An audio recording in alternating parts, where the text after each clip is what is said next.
এখানে যখন আমাদেরকে ঢুকতে দিতেছে না, আমরা ঢুকে গেছি। ঢুকার পরে এখানে জাহাজে গেছিলাম, জাহাজে যেয়ে দেখতেছি এখানে 8 জন 10 জন পড়ে রয়েছে, মানে তোয়ার পরে দেখতেছি আমার ভাই এখানে পড়ে রয়েছে। এখানে টাঙ্গির তলা আর কয়জন আছে সেটা বলতে পারতেছি না। এখনো বর্তমানে ওরে নিয়ে যখন বিজে গেছিলাম, বিজে যাওয়ার পরে এখানে দেখতেছি মৃত্যু। আরে এখানে নিয়ে আসছি আমরা, বন্ধ নাই। শুক্রবার বলতে হাফ বেলা চলে, শুক্রবার হাফ বেলা চলে। কোম্পানি বলছিল কি ওখানে একটা টাঙ্গি কাটবে, টাঙ্গি কাটার জন্য ওদেরকে চাকরি দিচ্ছে। হ্যাঁ, আমরা জাহাজ পর্যন্ত গেছিলাম। এরা ঘটনা ঘটছে সকাল 8টা বাজে। আমরা খবর পাওয়ার পর এখানে আসছি। আসার পরে কাউকে ভিতরে ঢুকতে দিচ্ছেন এরা, প্রশাসন এখানে আটকে রাখছে সবাইকে। তারপরে সবাই এখানে জড়ো হয়ে গেছে, আমরা তবু জোরাজুরি করে ঢুকছি। ঢুকার পরে কাউকে আর ওইদিকে যাইতে দিচ্ছে না। সবাই আমাদেরকে এখানে কিছু দালাল চক্র আছে, এরা আমাদেরকে ওইদিকে যাইতে দিচ্ছে না, এদিকে যাইতে দিচ্ছে না। কোনো প্রশাসনকে, কোনো উদ্ধারকারীকে কাউকে ফোন দিচ্ছে না, কল দিচ্ছে না। ঢোকার পরে ওখানে গেছি, যাওয়ার পরে দিকে ওখানে 8-10 জন পরে আছে। এরা চাইছে যে লাশগুলাকে দামা চাপা দেওয়ার জন্য, যাতে কোনো প্রশাসনের বা কোনো কিছু করতে না পারে কেউ, এলাকাবাসী। হ্যাঁ, এরপর আমরা ওখান থেকে আনার পরে এরা জানে ওখানে যে এত রিস্কের কাজ, ওখানে গ্যাসের যে সমস্যা হবে এটা জানার পরে এরা কোনো পিপির কোনো ব্যবস্থা করে নাই। কারো কাছে কোনো মাস্ক ছিল না, কিছু ছিল না, সবাই একদম ওপেন ভাবে ওখানে কাজ করতেছে, কোনো ব্যবস্থা নাই ওখানে।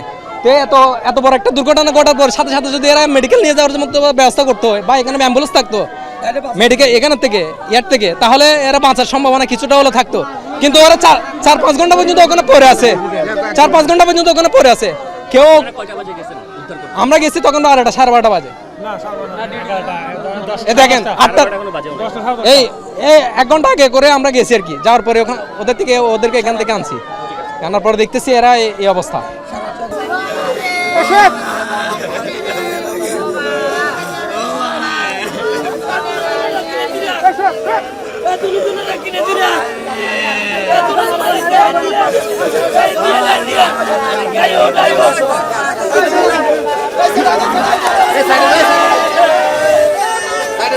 আসলে আমার বাড়ি এখানে পাশে, 100 গজ পিছনে আমার বাড়ি।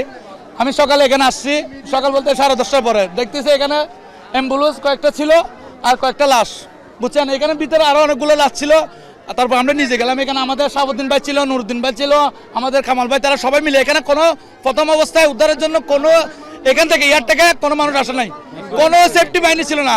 আকারের মানুষ নিজে জীবন উৎসর্গ করে এখানে ঢুকছে। আর এখানে পাউডার আর যে গ্যাস হচ্ছে এখানে ঢুকা যাচ্ছে না, এখানে মাস্ক পরেও থাকা যাচ্ছে না, মানে আপনি শ্বাস নিতে পারবেন না। এখানে অনেক মানুষ মারা গেছে এবং কি ওনারা এখানে লাশও লুকানোর চেষ্টা করেছে। এখানে আলামত আমরা দেখতে পেরেছি, অলরেডি লুকাইছে।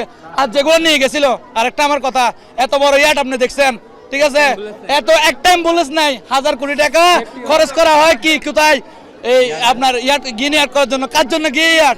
মানুষের জীবন কি গিনিয়ার থেকে বেশি? আমি একটা কথা বলবো, শুধু আমার বাস্তব অভিজ্ঞতা থেকে বলতেছি, নতুন বাংলাদেশ বুঝছিলাম, নতুন কিছু হবে, কিচ্ছু হয় নাই। এখানে দামা চাপা দেওয়া হবে, এই জীবনের কেউ দিতে পারবে, দাম দিতে পারবে বলেন? আমার পরিচয়, আমার নাম মিজানুর রহমান, আমি এলাকার বাসিন্দা, আমি এক স্টুডেন্ট, আমার বাড়ি এখানে। আরেকটা কথা বলতে চাই, এই সেফটির জন্য এতগুলা টাকা খরচ ভিতরে করছে, ঠিক আছে, একটা অক্সিজেন নাই, একটা মানুষের নিরাপত্তা নেই, একটা অ্যাম্বুলেন্স নাই, তা কার জন্য এগুলা আপনি বলেন? আজকে আজকে শুক্রবার না, এখানে ইয়ার্ড বন্ধ থাকার কথা, এতগুলো শ্রমিক এই রিস্কের মধ্যে কেন পাঠানো হলো? শুধু আমরা নামে বলি গিনি হাট করতেছে, অমুক করতেছে, কিন্তু আজকে নিরাপত্তাটা কে দিবে বলেন?